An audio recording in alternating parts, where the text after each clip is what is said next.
एक युवक ने देखा कि उसने अभी अभी 800 रुपए में जो मछली घर खरीदा है उसके अंदर मानो कोई राक्षसों से भरी शिवसियान संस्कृति साधना की दुनिया चल रही है। उसने देखा कि अंदर दो भेड़िया दानव और एक महिला आपस में भयंकर युद्ध कर रहे हैं।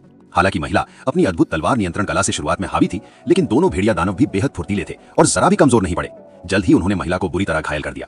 वो हिलने डुलने में भी असमर्थ हो गई। अब तो वो भेड़िया दानवों के हाथों मरने ही वाली थी। उसी पल मछली घर के बाहर खड़ा युवक घबरा गया। उसने तुरंत दो दातुन उठाई और बिना सोचे समझे उन्हें मछली घर के अंदर फेंक दिया। अगले ही पल चमत्कार हो गया। टूथपिक्स क्षण में हजारों गुना बड़ी हो गई और सीधे दोनों भेड़िया दानवों को जमीन में कील की तरह गाड़ दिया। मौत से बची महिला ये सब देखकर पूरी तरह स्तब्ध रह गई। उसे लगा किसी देवता स्तर के महापुरुष ने उसकी जान बचाई है। वो तुरंत जमीन पर घुटनों के बल गिर पड़ी। वरिष्ठ, मैं चिंग में जूंग की शिष्या दीप जीरोला चिंगई हूँ। आपका जीवन रक्षक उपकार कभी नहीं भूलूंगी। युवक वरिष्ठ सुन सुनकर खुद ही बहक गया। फिर उसने देखा कि महिला भूख से कराह रही है, तो वो अपनी प्लेट से क्रेफिश उठाकर मछली घर में डाल देता है। अगले ही पल क्रेफिश भी टूथपिक की तरह भयानक आकार में बदल गई। महिला तो दंग रह गई। उसकी दुनिया में इसे विपत्ति समुद्र का महादानव कहा जाता था, जिसे केवल स्थल देवता स्तर के महापुरुष ही मार सकते थे। खा लो, भूख से मत मर जाना। महिला तो खुशी से रो पड़ी।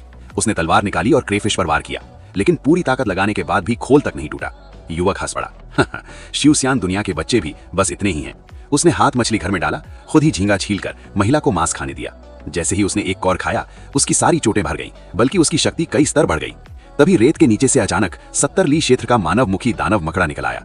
महिला पूरा ध्यान खाने में लगाई थी, उसे कुछ दिखा ही नहीं। युवक ने तुरंत चेतावनी दी, तभी वो बाल बाल बची। लेकिन ऐसा शक्तिशाली दानव महिला के बस का नहीं था।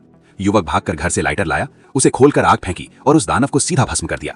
फिर से जान बची देख महिला तुरंत घुटनों पर गिर पड़ी। मैं आपकी दासी बनने को तैयार हूं। लेकिन युवक ने कोई गलत फायदा नहीं उठाया। उसने बस महिला की एक सेन ज्ञान मांगी। अब मैं 21वीं सदी का अकेला शिवस्यांजा बन जाऊंगा। महिला को नहीं पता था कि देवता जो चाहता है उसके पीछे जरूर वजह होती है। उसने सुविधा के लिए गन फ्लाइंग की पूरी साधना विधि भी दे दी। महिला बोली, वरिष्ठ, क्या ये महादानव मैं साथ ले जा सकती हूँ? मेरे चिंगरय जूंग पर यौव जू का हमला हो गया है। पूरा संप्रदाय मुझे सहायता भेजकर खुद फंसा हुआ है। ले जाओ। युवक बोला, आगे कुछ चाहिए तो बता देना। महिला ने क्रेफिश को चूआड़ू में रखा और साहस करके पूछा, वरिष्ठ, आपका नाम क्या है? अब युवक फंस गया।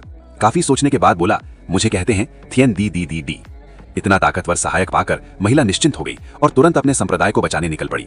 पीछे खड़ा युवक भी उत्साहित हो गया। वो भी तलवार पर उड़ने का मजा लेना चाहता था, लेकिन पहली बार अभ्यास में तलवार बेकाबू हो गई और उसे आसमान में उछाल दिया। डर के मारे वो तलवार से अलग हो गया और 9000 मीटर नीचे गिरने लगा। तभी तलवार पीछे से आई और उसे थाम लिया। अब उसे विधि याद आई। थोड़ा नियंत्रण करते ही वो पूरी तरह उगन फ्लाइंग सीख गया। उसकी गति तो आसमान के हवाई जहाज से भी तेज थी। फायदा मिलते ही वो घर लौट आया। उसे जानना था थियन रे जूंग का हाल क्या हुआ। उधर महिला ने लौटते ही पूरी कहानी सुनाई और सेन इनकी दी हुई क्रेफिश भी दिखाई।